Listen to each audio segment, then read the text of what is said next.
Hey, never on lumber. Yeah, the cheese on my bumper. Yeah, that's the girl right there, little boy right here. We call it Lusanda. Bad scooping now. Para frito tuli a la bamba. Yeah, they see me, they snooze it. I keep getting high. I call that a slumber. Yeah, we on green, keep the dream alive. Get it till it die. Wanna live my life. Shawty ride the bar, never switch sides. With no keep trying to ride. Hey, welcome to season 2 of Half a Corner Couch.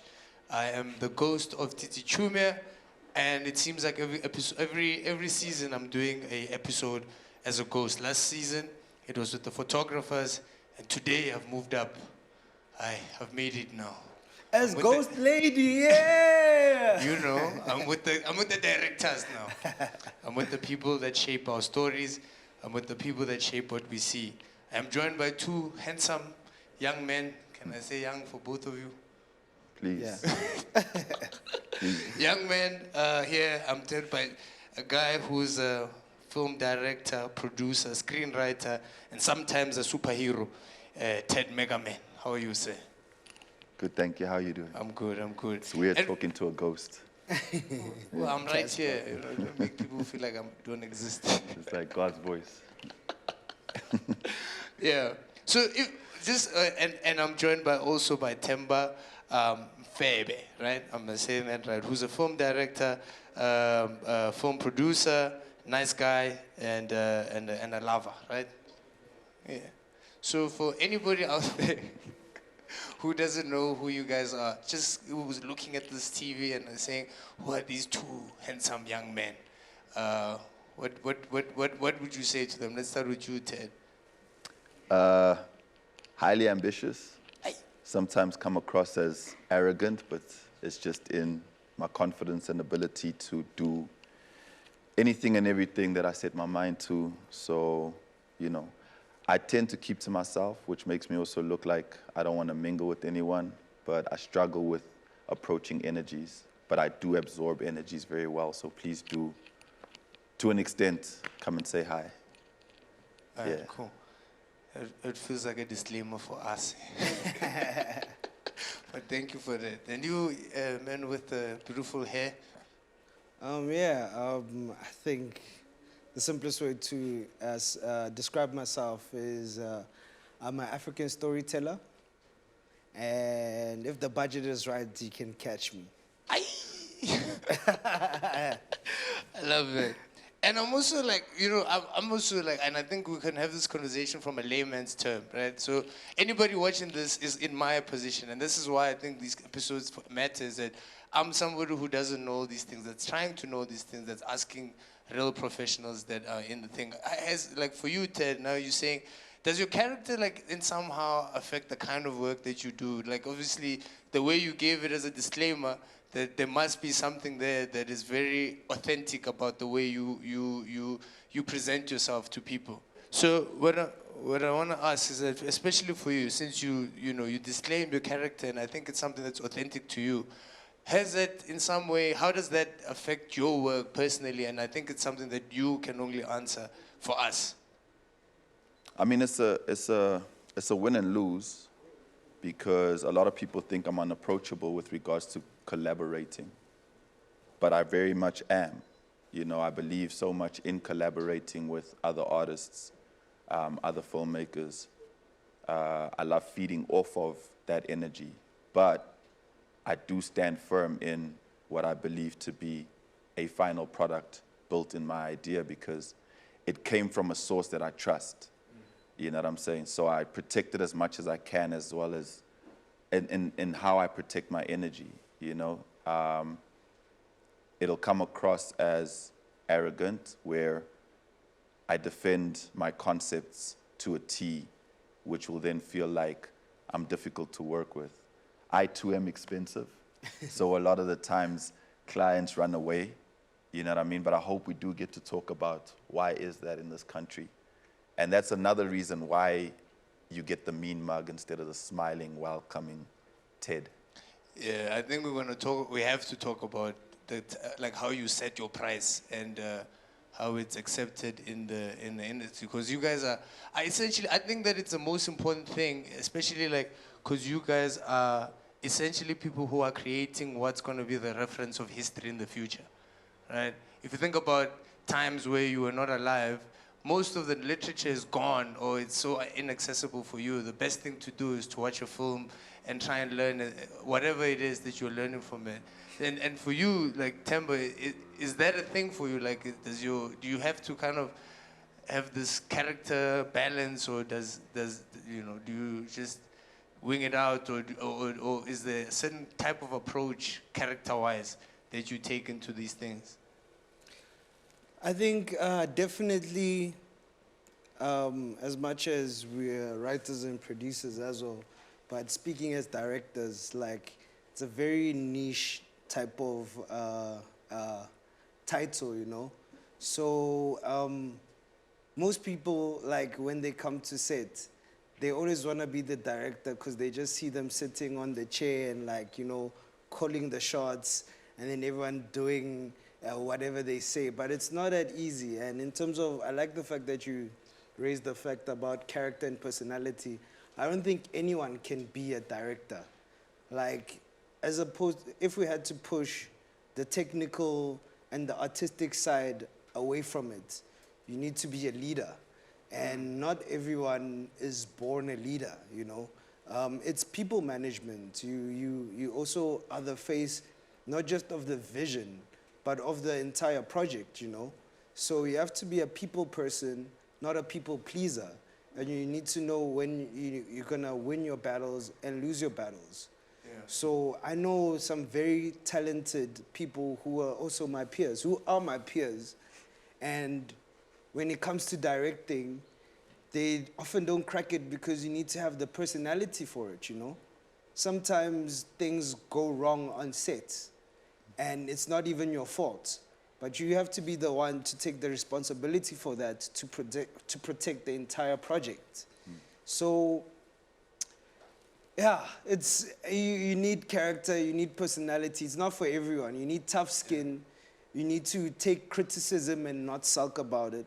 Because also, I feel like the rest of your team reflect your personality. So, for example, if things go bad, if things go south, and you as the director, the leader of this project, start sulking or give up, it's mirrored by your team. But if you're going through the hardest point and everyone is looking to you for inspiration, and if you say, we can still do this, then we have a chance to believe that we can do this thing, you know? And it's not just in terms of your team as well. Being a director also means you are the middleman between the product that you're doing and your client or your production company, right? For the success. Yeah. So it's also that relationship where you know, I'm sure you've been in the situations where you're in a pitch and client is not happy with a certain thing. You need to have the personality to you know, like mitigate that and find a better solution without it. Because if you like, what the hell, you've been giving us so many nodes back and forth, you'll lose the project. You still need people skills with clients and with the rest of your team. So that's why I feel like it's not a role for everyone. Technical aside, personality and character is a big thing. Yeah, I think also, because technically, I mean, we can speak about technical, and I would love you guys to speak about that, but I feel like the first means of entry is the interest, and I think that's what I want to talk to you guys about, is that the interest in because if somebody has the vigor to do it, they will do it. Because I mean, Ted, you talking about the chain. I mean, Themba rather, and was talking about the chain of leadership, and I'd like to call it the chain of leadership, not of command. How important it is to manage that kind of chain of leadership, to trust other people that are doing certain things to do it. Like before we started the show, I was talking to the producer, and Themba was like, "No, he's talking right now. Can you keep quiet and let him do his job?" You know, I felt it made me feel bad, but it put me in my place. You know, and I'm glad that you did that, because now the interview is going a lot better. But how do you manage personally, or you know, professionally, this whole chain of leadership? I mean, it's as simple as saying, No matter how young or how old the truck is, without the driver, it's not going to move. You know what I'm saying? So Wait, please repeat that. no matter how old or how young the truck is, without the driver, it's not going to move.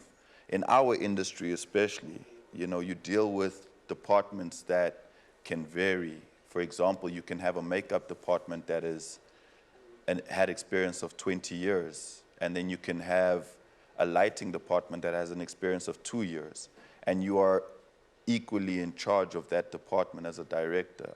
So the leadership quality in that they both departments haven't worked in the different time spans that they have, look at you to steer them in a direction of success. So if you don't ooze that leadership quality, if you don't have that, if you don't have a firm yet approachable quality about yourself, you won't get the reaction you want to get to. Everybody's on the job to get paid, right? Yeah. But in our industry, truly speaking, people really care about what they do.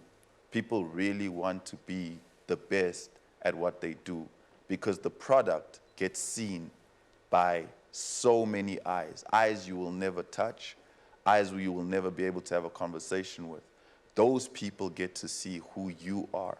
That is a reflection of your work. If you do not care about that work, then you will look like you do not care about that work. And you will not live long enough in this industry to matter. So when you trust your director to steer you in that direction, then you will understand why this guy is the leader. And then the director also understands how much, not even pressure, responsibility is in his hands. I want to add on to what Themba was saying. You kind of have to play multiple roles.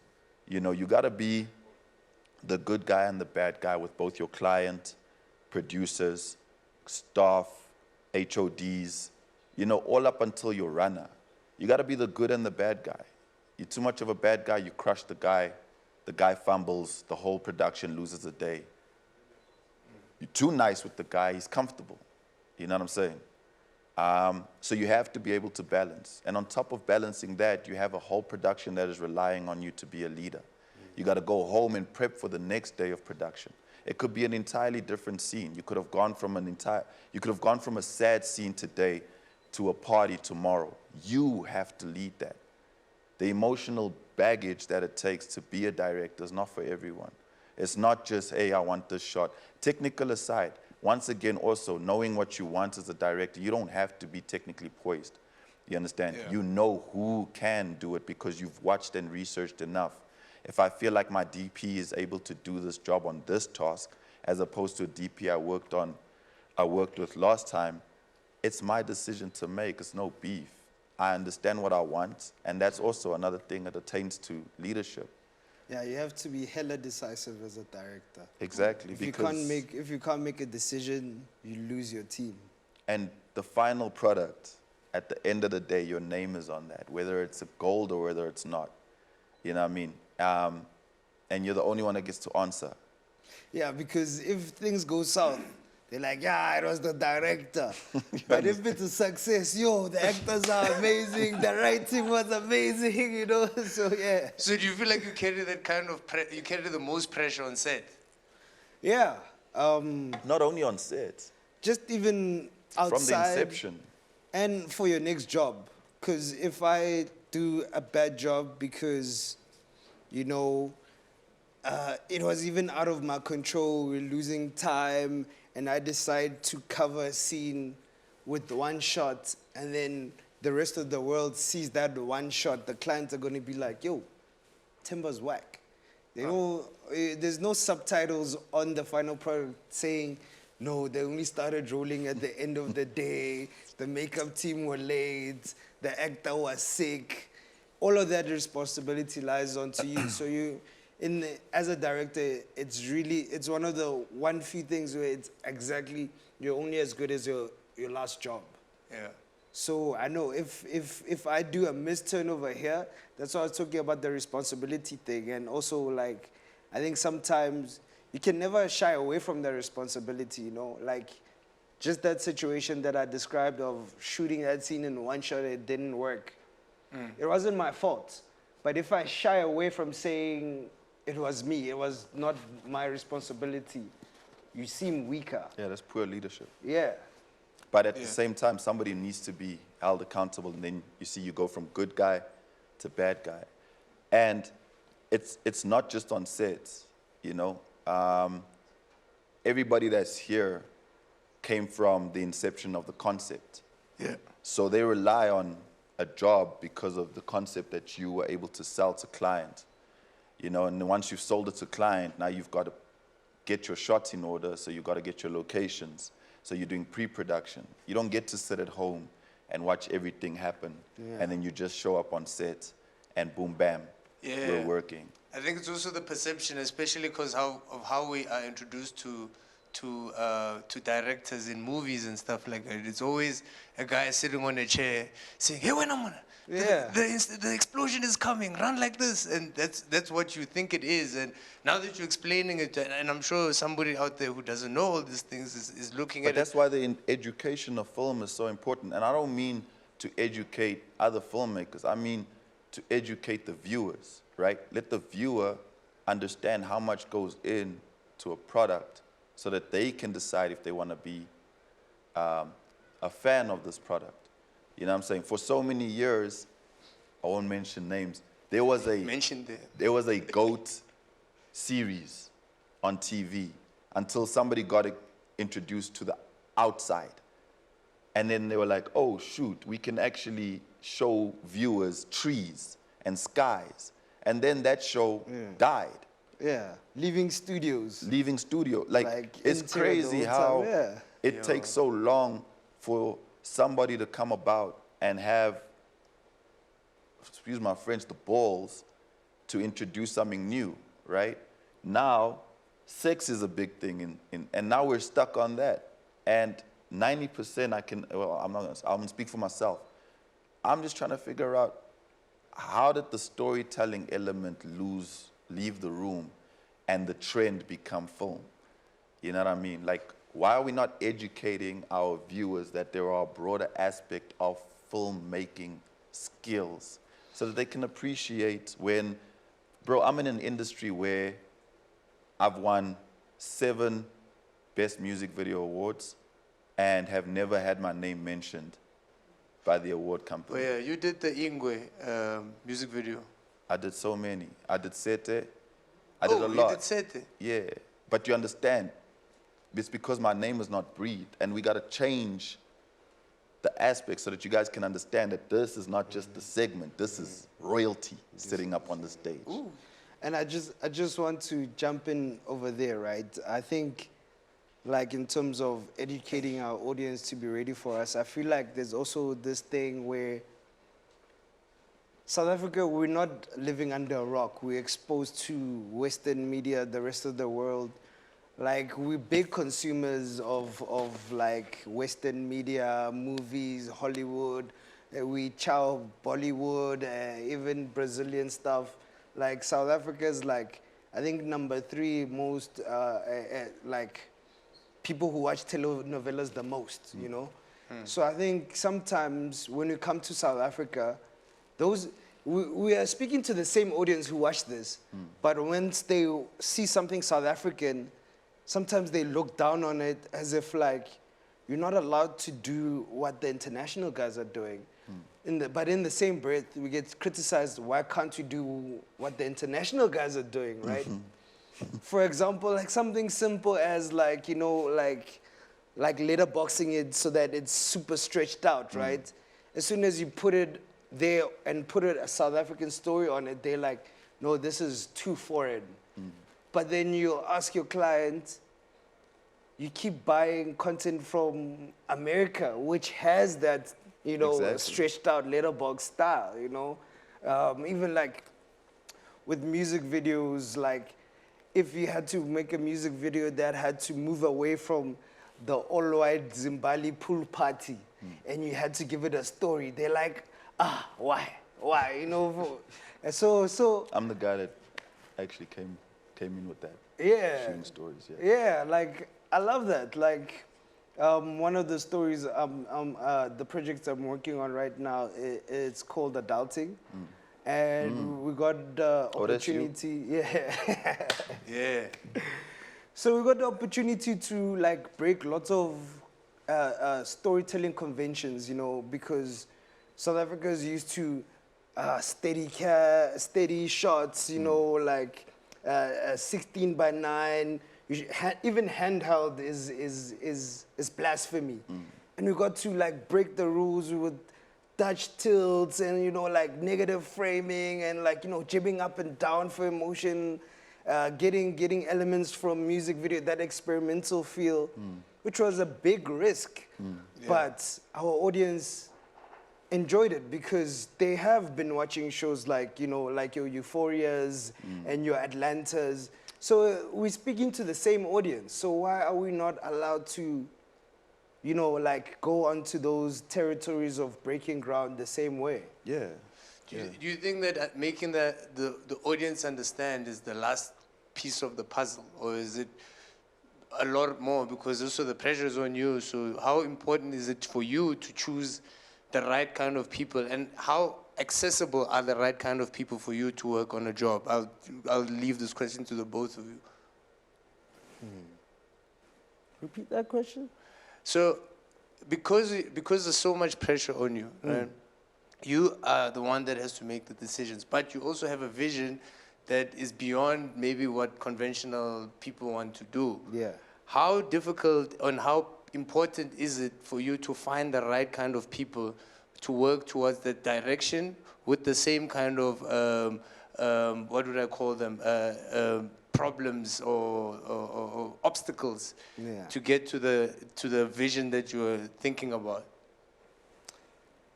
So I'll tackle the last part of your question first. So as Ted said, our industry is very collaborative, you know. I always look at filmmaking like a team sport, you know. We're not like rock stars over here sitting like a musician or a golfer. You are as strong as your weakest link in your team, you know. So for me, I've always approached that I'm not, if I'm the only person bringing juice to the table, it's gonna fall flat. And identifying the right people to collaborate with who meet you at that level is very important, you know? And in terms of also like motivating people around you, because sometimes you won't get a lot from someone you keep telling what to do. Take this shot over there, perform this like that, the makeup needs to be pink. If you allow somebody to have their own voice, you know, they feel like they're contributing to a team, then they work at their best. So there's always a misconception in our industry that's like the lead actors are the most important people. You need to schmooze them, you need to make sure they're all right, you need to understand that. And my personal approach has always been to treat every single member in my team like the lead actor. So when the DOP arrives, and sometimes DOPs are director of photography, they're always seen as these authoritarians on set who want to do technical things. But I'll listen to a DOP, understand his concerns, and work in terms of those frameworks, you know? So I know if I make my DOP feel heard, he's gonna push the limits of what he can do with his technical ability. It doesn't even go with HODs. Like I've gotten an idea from the camera assistant asking me, no, don't you think it'd be dope if the car came through from this side because the sun was setting? And then I took his idea and I went through and I changed the blocking with my DOP. And it was a beautiful, fantastic thing. Our industry is about creativity. You shouldn't feel forced that everything should come from yourself. Like you can get inspiration from anywhere. Like even like when I started out, because I started working with like legends, like your free-to-air SABC legends. I started off with Go Movango, Cindy Dlatu. It was one of the first people I worked with, right? But it countered with like working with someone who just came off of film school, walking in there. And I was like, you know what, if I'm working with a legend, I don't need to give all of my attention to them because they know what they're doing. I think I'll differentiate my scenes if I give my attention to the person who needs my attention, you know? And, And how, yeah. how did you identify that? Sorry to cut you. How did you identify that the legend? Because I don't think you understand how difficult that decision is to make in a situation like that, where you're new in a place, you want to impress the biggest person there, but you like, nah, not nah, but you just say, let me rather do that because I can see that person needs it more. It's difficult because as a director, as much as you're the leader, right? Everyone is gonna check you. Everyone wants to know if you should be at that seat, you know? So from your DOP, he'll ask you a question, for example, after you told him how you want to shoot it, and he'll ask you if you're crossing the line. But the rest of his team, the lighting, the camera guys, whatever, are listening attentively. If you give the wrong answer, you've lost them. If a legendary actor comes to me asking me what's the motivation of the scene, they challenge me. They already know what the motivation of the scene is. They come to ask me to check me out whether I know what I'm doing. And if I say the wrong thing, I lose them. And it's always like you're constant proving of why you're in that seat, right?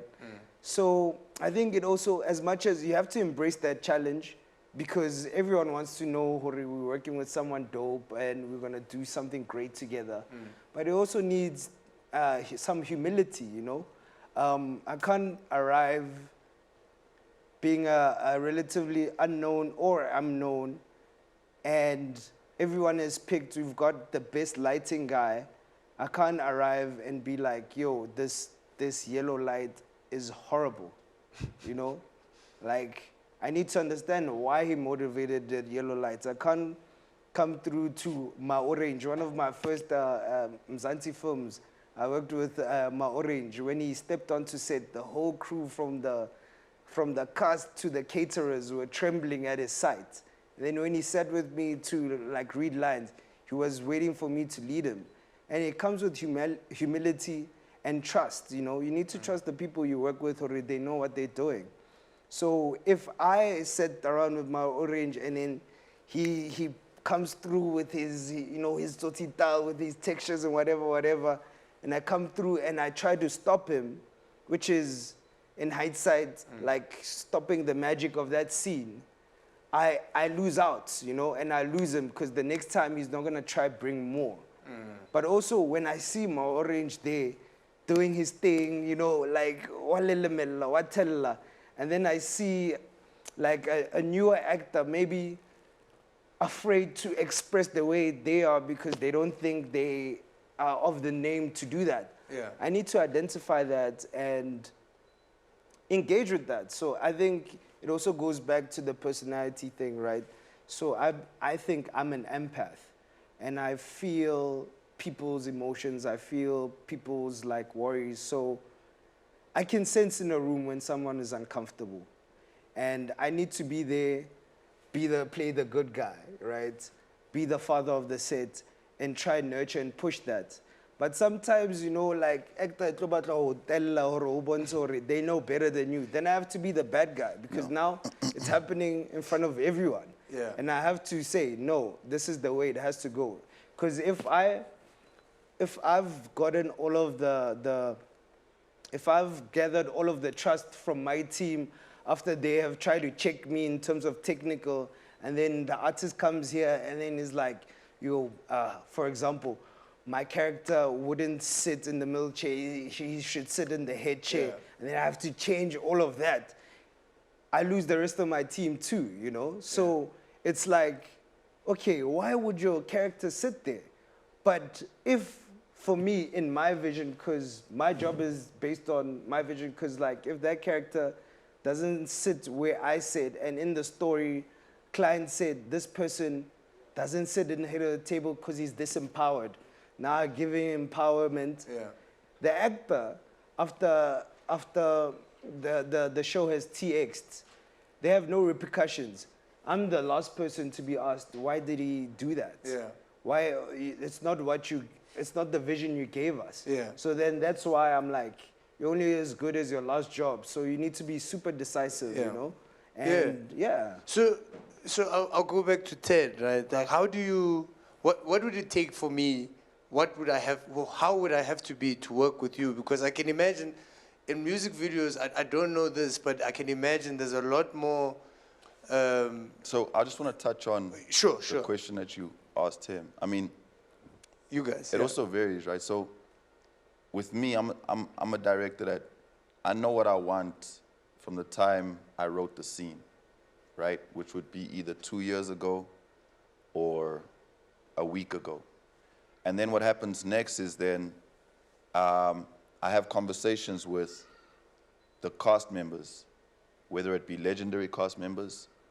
I try my best to make sure that I have a meet and greet and a informal reading before we meet on set. Therefore, and I also push the agenda of actors getting paid before production starts so that they have time to prepare themselves, right? I don't only do... Is that a norm? No, not it's a not. norm. It's not. I ensure that whatever production company backs my films, that's my contractual agreement, that the cast members are given 2 weeks before and 2 weeks after so that they can shed their skin from their characters. So I have a conversation with my cast members, right? And I've also, my orange, same thing. But I think it's just one of those things where it's so different for them that their antennas pick up and they respect and appreciate the attempt. So they know that they're dealing with somebody who cares about the product more than anybody else that is on the set, as well as themselves. If a light needs to be picked up, I'm able-bodied. I'm going to do it myself. I'm teaching everybody on set, nobody is a superstar here until this product is done. Yeah. Do you understand? The product comes first. If you are an actor who needs sparkling water in order to feel comfortable and no one gives you sparkling water, I'm not going to side with catering. I'm going to side with you. You are the subject that is in front of my camera. If you were not taken care of the way that you would have wished to be taken care of. And obviously we discuss now about preparation and have writers being sent out to teams. If all of that has been done and then we haven't met your expectations with regards to any small detail, you have every right to blow a gasket. And it's like you said, some of the actors you see don't blow a gasket because they're so afraid that they'll never get a job again, right? You have to then identify that there's something wrong. You have to identify that somebody's uncomfortable. And then you have to come in and you have to show that person, I am on your side. But don't ever think for 1 second if you are the problem causer that I will not deal with you the same way, no matter if you're a legendary actor or if you're not. Because I balance my sets out. I met with you weeks in advance to give you the opportunity to understand what my vision is and to collaborate with me. We're on talking grounds. We should be able to ease through this. Anything and everything that needs to be taken care of needs to be taken care of beforehand. When we get on set, it's action, 1 take, 2 take, amazing, clap hands, let's move. That's just that, you understand? Yeah. And then, sorry, now your question. No, what I was saying is, like, how, now I'm thinking about questions from this, what you just said now. Because it's very interesting that you would be that involved with other people's work because you're overlooking it in a sense. And it sounds like being a director, you have to, overcome a lot of things, maybe start from, is that how it is? You have to start from somewhere and become a director, or you can just be a naturally born director and say, guys, action, let's go. I didn't go to school for this, right? What? But I always had some sort of passion for film. I just didn't know, I don't know what I wanted to do with regards to it, but I knew I wanted to do something. At the age of 8, I saw a shooting star, and I made a wish that I'd become an actor. And I guess my wish is being fulfilled in a different aspect. Yeah. Because I really, really, really love film. I didn't go to school because where I come from, people don't go to school for film. Where do you come understand from? what I'm saying? I come from Welkom, from Free State. Okay. Oh, yeah? Yeah. I'm from Welkom, dude. Hey, Word? remix that. Oh, shit, I'm from Simu Park. Oh, crazy, that's crazy. man. Well, but you understand what I'm saying, right? So this is Hafo Kona Couch and Kumbule Kaya. Meeting the brothers. but you understand, like, there's no reference There's from no reference for what for a we do kid back growing then. up to be like, I love film now, who do I look up? And I'm trying to build that. One of my dreams is to build an art school in Velkom. I really believe, and if you still go back home, it's a dying town. I really believe Small, dusty town. film can introduce a better inspiration than what's going on right now. I believe that too in a lot of places. You know what I'm saying? Because it changed my life. It actually saved my life. Do you get what I'm saying? I'd have been run down had it not been for film. So the respect that I give film, the passion I have for film, every time I write, I shed skin. That's why I protect it so much. That's why if I get into a tussle with somebody about it, you have to understand where it's coming from. Yeah. It's literally the air that has been breathed inside of me every time I wake up. Ish. It's the second thing I pray to after God. Do you understand what I'm saying? Because it doesn't only feed me, it feeds the millions of people that watch what I have to create. I have a responsibility to those millions of people. No matter what age I am and no matter who I'm working with, my name at the end of that says, what do the presidents in America, what do they say when they stamp authority on the message? I approve this message. I approve this message. You get what I'm saying? Yeah. That's a big thing for me. It might not be a big thing for a lot of other people, but it's a big thing for me. And that's what you're just saying now is making me think about how I don't think, maybe I don't know, but I don't think that a lot of South Africans look at or respect our whatever's happening right now in order to be what captures that history, right? We don't have a lot of historical, we have a lot of historical shows, but they come from a certain period in time. There was shows before that don't get the same recognition or don't get the same plaque of being coupled with our history. You know, our history is coupled with Dennis the Menace. You know, he's not from here. Yeah. You know, so do you think that we have that, or what's it gonna take? Because I don't think we do. What is it gonna take for people to respect our arts, especially in film, because that's the easiest history to access? You know, I think we're getting there. We're getting there. We're slowly getting there.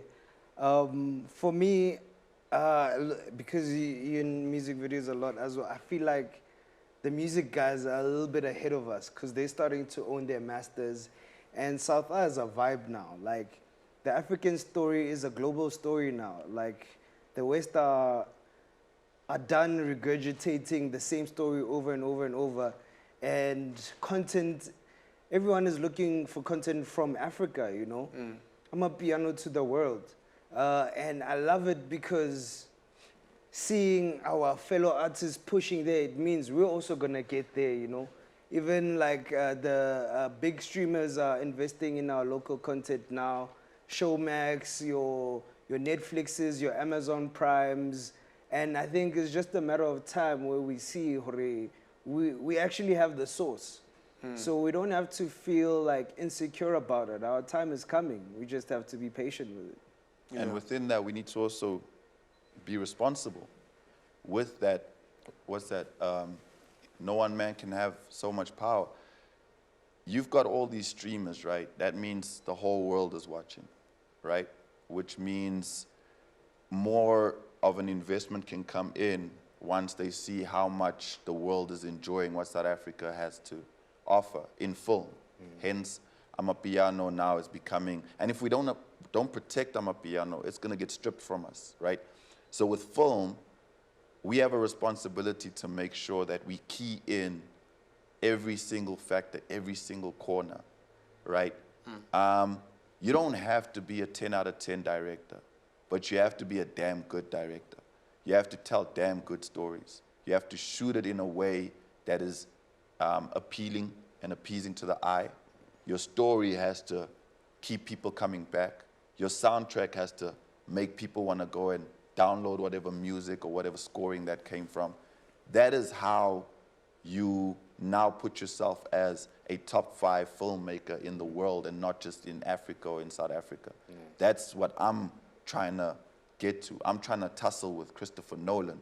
And the only opportunity I have to do so is if one of my scripts lands on a Netflix and somebody in America happens to watch it, and then a conversation is made, and now a universal contract is getting signed. So the opportunity is there, but if I'm not responsible with the opportunity, I won't gain as much leverage from it. You know what I mean? The only reason why I'm goated in the music video industry is because it's the only canvas I have to play in. Nobody has given me an opportunity as I had to go shoot my own short films. You know what I mean? And even within that, I took it that if you're watching MTV Base or Channel O, and your video is supposed to come after Drake's video or Chris Brown's video, you don't want the person to switch the channel, bro. That's how I approach my music videos. And I know we don't have those kind of budgets to play with, but I have the mind. Yeah. Do you understand? Yeah. And this is where leadership comes in, is where you contract yourself around a team that can deliver that. Do you know what I mean? And how competitively priced, how do you compete with the pricing of when you do can't. that? You can't. Guys in America are shooting videos for $500 to $1 million. I'll be lucky if I get 200,000. Dude, you know, like, it's $200? crazy, you know. 200,000 rand. Okay. Yeah. Just so you can wrap your head around it, Ryan Seacrest's salary on Idols, right, is more than the production budget for Idol South Africa combined. An entire season. So, What? but because No it's ways. an international format, we have to produce it at the same standard. No ways. That's crazy. So But- that brewer can pay for the whole idol. But also with another 1 thing month. is like, you know the saying where they say, don't plant the tree in hopes that the shade will protect you from the sun. Plant it so in hopes that it will protect the future. One day, when Themba and I are not here, we should be at a point where we're signing off $10, $20 million. You understand what I'm saying? Yeah. That's got to be the vision. That's how you enrich this country. Nigeria, Nollywood. We all used to make fun of their content. Yeah. That content signed a deal with British Airways that got an influx of funding, and they reproduced what got them the funding. Yeah. They didn't squander that money. Yeah. They utilized that money to enhance the industry that got them the funding. Yeah. I was about to ask if you think we have the kind of infrastructure to handle that kind of budget. Yeah. Because we've had to be creative for so long in many different spheres. Now imagine they say, okay, now you've got all the money in the world to do whatever. I think technically, like, South is a vibe, dude. Like, the reason why, Hollywood comes to shoot in Cape Town, it's not just because it's cheaper, but technically, we are on an international level, you know? They only bring in, like, their directors and maybe an art director and shoot with our crew, with our producers, even with our actors. And equipment. And equipment, you know? So I think we are ready. We've always been ready. And even shows like Shaka shows that we've always been ready, you know? Shaka is the answer to your question, you know? And yeah, man, like, I think the only thing that's missing, which I loved about Shaka, is our own personal investment into our own stories. Because we've always been afraid to, Henry Cele's Shaka has been around for such a long time. It's only 2023 where we were new dared to adaptation. dream, Totsi's the last Oscar winner, to bro. go there, you know When what I'm did Tsotsi saying? win the Oscar? Yeah. That's crazy. 2000 and That's before World Cup. crazy. Yeah, we're ready. That's Give crazy. Teddy that 20 million deal right now. He'll kill Nolan. What did you do with $20 million? I'm bringing an Oscar home. Ooh. Guaranteed. And what did you do with 15 million? Why are you giving him less? I'm bringing 2 Oscars. But yeah, man, I also just wanted to go back in terms of like your come up. I think it's quite inspirational, especially because Bro, it's like crazy you that didn't this know. guy's from Falcon, bro. Yeah, I'm like, But you see how, but do you And you understand? guys are Velcro. Do you understand how smoked out the industry is? Is that I am in a city where the filmmaker who has worked on Muvango, the director that has done Adulting, which has succeeded, right? Obviously, is from my hometown, and I only get to meet him on a set like this. I should have been known this guy from day one. You know what I'm saying? And we need to be more careful with how we treat filmmakers and film directors like Themba. You know what I'm saying? And one day, my chance, because these guys are our neighbors. We can learn from them. You understand? He's a gateway to 10, 20 people becoming successful internationally. Had I met him and just had a word, 5 minutes word with him, I would have understood the direction I wanted to go, and I wouldn't have wasted my 20 years, my 20s. You know what I'm saying? Trying to figure out what I want to do. Yeah. Had I known that this thing that I was always in love with, that there are actual steps towards it, I wouldn't have been a late bloomer and at the age of 34, frustrated that Showmax is not giving me a chance because the type of films that I want to make don't resonate with their viewers. Do you understand what I'm saying? We need to engage more in that. And I myself also need to be very held responsible for that, but I don't have a point of reference. I don't know who to speak to. If you would have asked me who are my top 5 directors, I'm going to name myself 5 times. Yeah, I kind of got that feeling. It's not by choice. No, I'm sure, because I love self-belief, and I can tell when I see somebody who believes in himself. Themba as well is very, he believes in himself, and because I don't want humility, because what humility then breeds is safety. I'll give you exactly what you need for you to move on without having a thought about me. But I want the other stuff. I want black people to start speaking like we own stuff. Yeah, and we shouldn't be angry and emotional about it, bro. Like, I hate the fact that, and I'm sorry for cutting. I hate the fact that every time we speak, we sound emotional and angry or aggravated. Yeah. We can never just give wise words off of a smile because after this, I'm going to my mansion. yeah. Do you understand what I'm saying? Yeah. Tomorrow I jump on set, $20 million budget to work with. There's a golf cart. Bro, if there's not enough hands, I'm carrying a light. Yeah. Do you understand what I'm saying? So I have to be aggravated. I have to be abrupt and emotional until motherfuckers get it in their head that we got to treat our film directors better. Yeah. Or else you're going to keep getting film directors that are all-rounders, writers, producers, trying to do everything themselves because no one's trying to give them a chance and support of having like a big team. Yeah. So Themba, do you think that is a good or bad thing that we have all savers, for lack of a better word? You know what? I feel like specialists are a dying breed. We need a lot more of them, right? In a perfect world.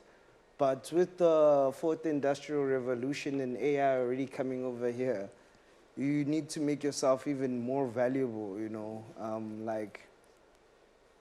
I've always wanted to be a writer-director. And then when I started off, everyone said I didn't have enough experience to be a director. So by consequence, I created my own production company. I became an entrepreneur, I became a producer, and then I hired myself to be a director. So my first directing gig and my first drama series as a director was one where I was the EP, So, yeah, man, like, I totally hear you, Teddy. Same thing. But you need to create more value with what you have, because even like the advancement of TikTok, right? When Instagram came in, right? Then everyone was a model, right? And everyone can be put in their bio, model, take a picture, get me an audition tape, I can act. Now with TikTok, the normal person can edit, they can direct. So how do I increase my value from a kid who doesn't even need to go to film school, who has reels, go TikTok, knows about crossing the line and give entertainment content. You guys, little robot boy, you guys are on our necks, you know? So we have to figure out a way to also increase our value, you know? I'll say this. I will say, look at NFT and look at art, right? That for me should paint that picture. It's two different worlds. There's no saying that a guy like myself shouldn't exist because I never went to film school. I put the hours in. Do you understand? I probably put same amount of hours as you. I also started my own production company, hired myself as a director, sat countless times creating concepts, had to go and knock on doors for artists to give me an opportunity because that was the easier platform, the easier canvas to paint on. And then differentiate myself from anything that came before me and anything that's going to come after me. How I did that, or how I do that, is by using my God-given talents and adding work ethic that is second to none, so that whether I have a team of 100 or a team of 5, the product is still going to be ultimately amazing. You know what I'm saying? Yeah. So when you come with your TikTok video and you put it next to my sete, you're gonna come second. And if you come with a video like sete, you're still gonna come second. Because there's something that's going to be differentiated by me, you know? Fubu, for us, by us type of vibe. It's not going to be inspired by me, because I am me. I am the guy, you know? When I watch adulting, I'm like, this is amazing filming. I'm gonna let that be. I'm not going to look at that and put down notes as to, this is how I get into Showmax. No, I'm gonna create my own thing. My time will come, and when it comes, I'll be able to stand on my own and not stand in the shadow of the person that created adulting. That is the difference. TikTok, we appreciate you. You're creating a lot of opportunities for people that might not have, but you are a lazy platform. You are making this industry lazy. There are people that are putting 10,000 hours. There's a grip guy. I read his Facebook status and it broke me down. I used to work with him so much before COVID, when budgets were open to me, because I was trusted with 200, 300,000 Rand budgets for music videos. And I could hire a grip guy that would come with his tracks and his letterbox, his Apple boxes. I could hire him, right? He wrote that he's struggling. This is a legendary grip guy. This is somebody who's worked on multiple. He's struggling right now. And I asked the question as to what's going on. You know what the answer is? It's TikTok. Yeah. Everybody is looking at TikTok, right? So why would a brand invest 2 million in an ad when they could just invest 20,000 in a TikToker to create? You're killing off all these jobs. You're killing off all the works. So it's my responsibility now to make that person relevant. It's my responsibility to write a script, to get a series or to get a movie that's going to take 3 months to shoot, to give him 3 months of work so that he can put his kids in school, so that they can have a dream. This is how you grow your economy. I'm not thinking about myself, and I'm not thinking about today only. Do you understand what I'm saying? And that is what I put into my work, and that is why it'll always differentiate from TikTok. Yeah. Hey, TikTok is getting crazy. Just But saying we love TikTok. But also, just sorry. I don't have TikTok. Ghost lady. I just wanted to also talk about my come up to, because also when I was 8 years old, I think I was in the realization of what I wanted to do, right? So Velcom, you know, not a lot of stuff happens, but my parents, I'm thankful for my parents because they never like blocked me from whatever I wanted to do, and I feel like if they didn't go through apartheid, they would have been artists themselves. They had very traditional jobs, but they never limited me, you know. And not to say they neglected me or anything. They were busy people. And my best friend was the television. That's where I started Likewise. loving storytelling, Mnet, Open Time, like from the very beginning, you Damn, know. you were ETV. nice, bro. Yeah. I only had 3 channels. So even back then, I used to like do stick figures that almost looked like cartoon strips. I didn't know then, but it felt like, That's crazy. looking back, it was storyboards. Yeah. My father used to call me Scorsese. He'd buy DVDs and we'd watch films and I'd go carry on. And I know as a boy, I was a late bloomer. When all of the other boys started getting into soccer and getting interested in girls, I was still one of the very few trying to play imagination, pretend. Likewise. I was trying to be Pikachu and electrocute my, I almost saw, electrocute people at break time, you know? Yeah. So like that imagination went through the whole time and I've always thought about storytelling. I loved art. And then by the time I got to high school, when my parents started knocking on the doors, they did tell me what they prefer me, what they prefer I should do. The safer route. But they asked me what I want to do. And I said, yo, I wanna do art. I think, first of all, I wanted to be a poet, then art, then film directing, you know? And then, you know, the courses at school, they show you how much maximum potential money is that. And I was like, yo, I don't know a rich poet or a rich artist in South Africa. Let me try this thing, you know? So when I wanted to go to university, I'm very thankful that my parents supported me. I went to the University of Cape Town. I spent 4 years there. I got my honors in film. And then right after that, I joined the Magic in Motion Academy, the Mnet Magic in Motion Academy. It's called Talent Factory now. They rebranded it. And that year, it was my first introduction to film, not just the theory part of it. That's where I met my first mentors, Abu Patu and Gwydion, who are the heads of Chedza. First time I met Abu Angus Gibson and Desiree Masgraf of Bomb. That's crazy. First time I met John Barker, who I feel like was a mentor to me. And I think we need to be very careful with the word mentor, because you can have idols and then you have mentors.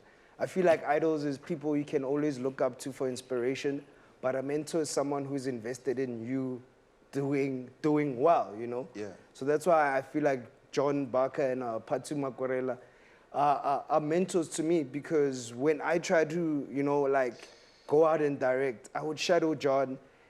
He would want to work with me. He led me on so many of his shows. For even that I mentioned earlier that I got my first drama series in 2019. The show is called The Scam. It's Desmond Duo selling Herbalife in the hood, right? It had like a Xhosa name, ne? Impilo the Scam. Impilo the Scam, yeah. Yes. Yeah. That's crazy. And like, I was privileged enough because I was too young and I couldn't be the head director of my own show. They wanted a senior director. I called my mentor, John Barker, to be my co-director. So, like the craziness of me being able to employ my mentor, right? And as your first project. As my first project. And we worked so well together that when he moved on to bigger and better shows, he's like, Themba, I still need you next to me. So I did what you call Umbrella Men with him. I was one of the producers. The film went to Toronto Film Festival last year. And right now, he's in Toronto as we speak, because the sequel, he's selling it in Toronto, you know? Crazy. And even with Patu and Gwydion, like, my first gig was writing for The Queen. And then when I told them I want to direct, they were like, yeah, go direct. And then now, they are the same people who gave me the opportunity to work on Legacy, Adulting, Outlaws. Yeah. And yeah, that's like... crazy, man. That's interesting, man. But I mean... Thank you. I'm sorry to cut you, but we're about to... The cameras are literally burning now. Yeah. Can see I'm starting to sweat. So, gents, thank you so much. from the three T's, Ted, Themba, and Tsitsi.